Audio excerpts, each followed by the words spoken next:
Eh bien, bonjour Alain, voici Serge, donc je suis venu voir cette Corvette à ta demande. Alors voilà, je vais commencer par te lire cette petite affichette. Je ne sais pas si toutes les informations qui figurent sont aussi sur l'annonce que tu as dû voir sur Craigslist.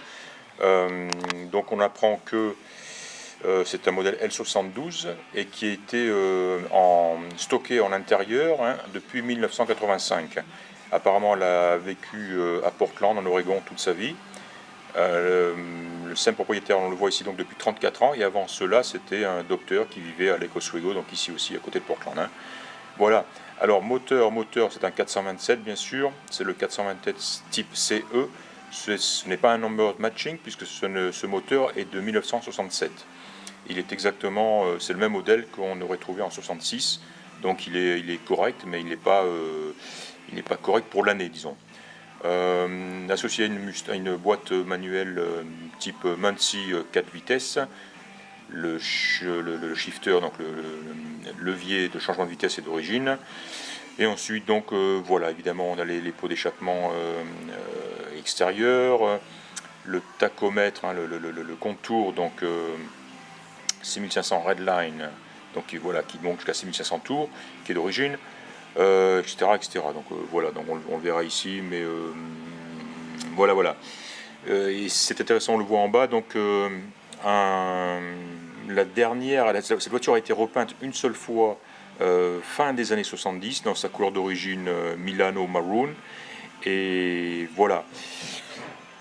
Donc peinte fin des années 70, donc plus de 70, 80, plus d'une trentaine d'années de cela, et ensuite stockée en intérieur.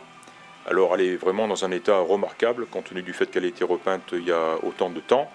Bien sûr, il y a quelques petits éclats, on va dire, éclats de peinture ici et là qui ont été retouchés. Alors on va les regarder, on va les voir un par un. Je les ai repérés, j'en ai pris des photos.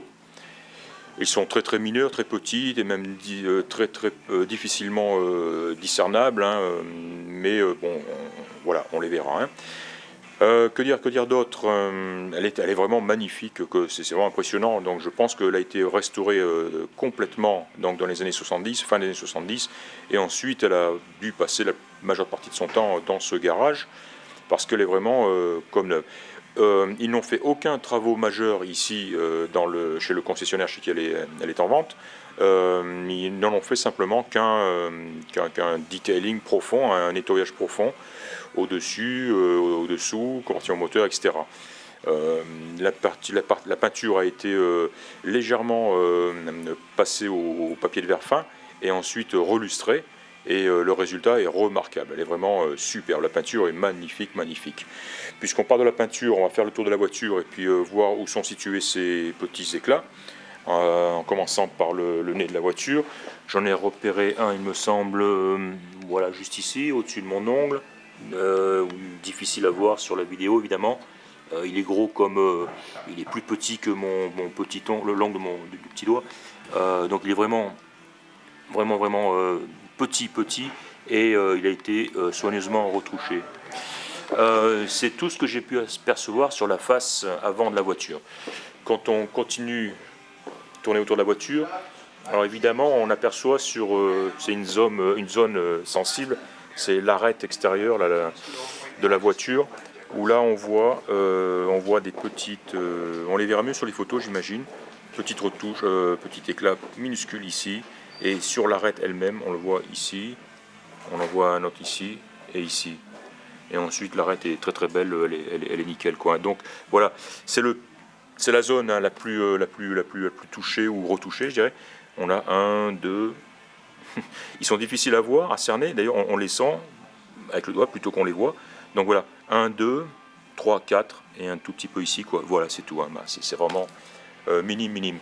J'ai noté aussi ici, côté passager, en haut du montant de pare-brise. Voilà.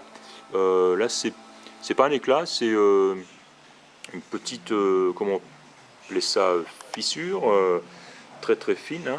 Et, voilà, ce serait la peinture.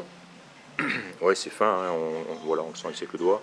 Voilà, c'est tout, c'est le seul défaut. Et si on continue autour de la voiture, Encore une fois, au niveau éclat, j'ai cru voir quelque chose ici, mais non, peut-être même pas, non. Oui, on sent ici, mais vraiment, encore une fois, hein, on les sent au doigt, on les sent au toucher, on les voit pratiquement pas. Hein. Il faut vraiment coller l'œil dessus. Je continue de tourner autour de la voiture. À l'arrière, je n'ai rien vu en fait. Hein.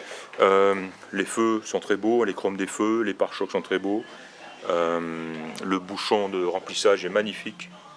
Il est en excellent état. Les emblèmes, tout ça, c'est en très bon état. L'antenne avec la base d'antenne ici, c'est parfait. Hein.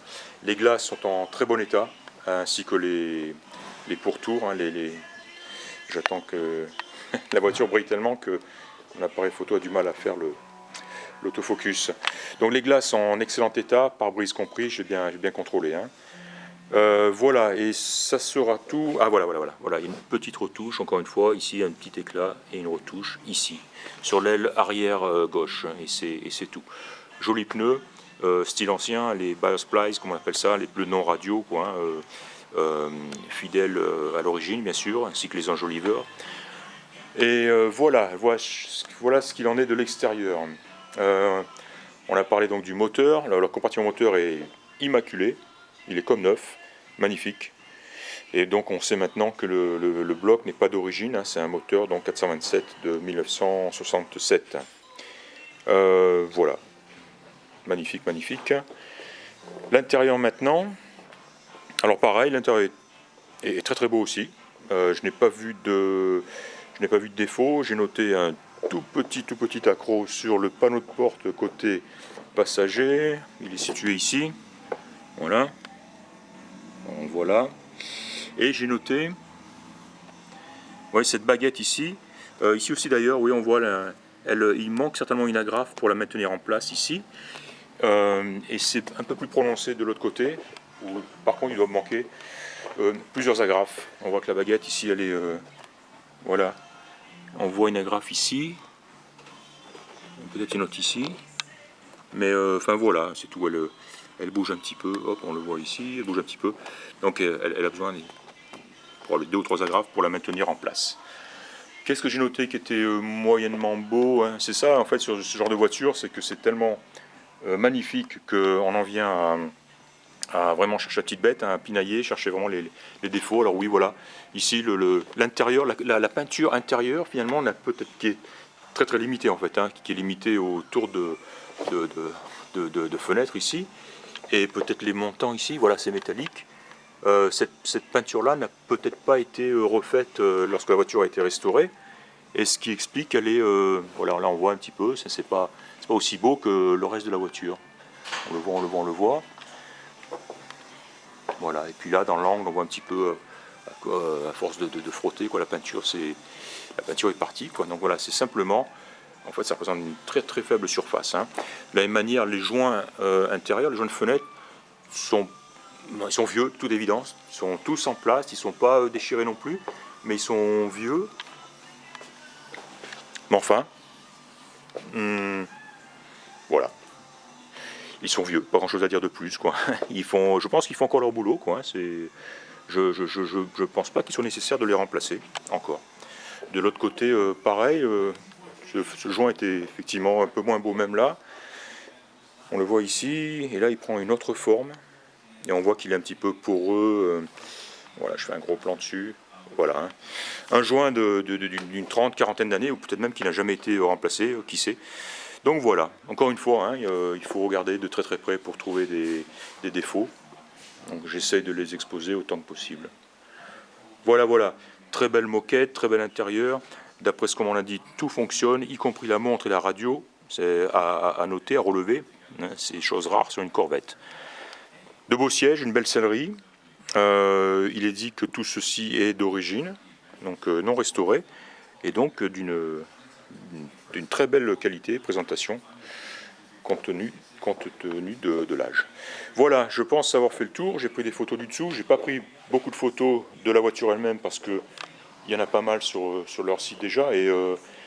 Et puis encore une fois, quoi, c'est le genre de voiture où on s'attache à prendre en photo les défauts et puis finalement pas le reste de la voiture, que c'est pas forcément nécessaire. Voilà, Alain, je pense que j'ai fait le tour. Si j'ai oublié quelque chose, faites-le moi savoir, et puis je me renseignerai à nouveau. Voilà, merci de m'avoir écouté, et puis à bientôt. Au revoir.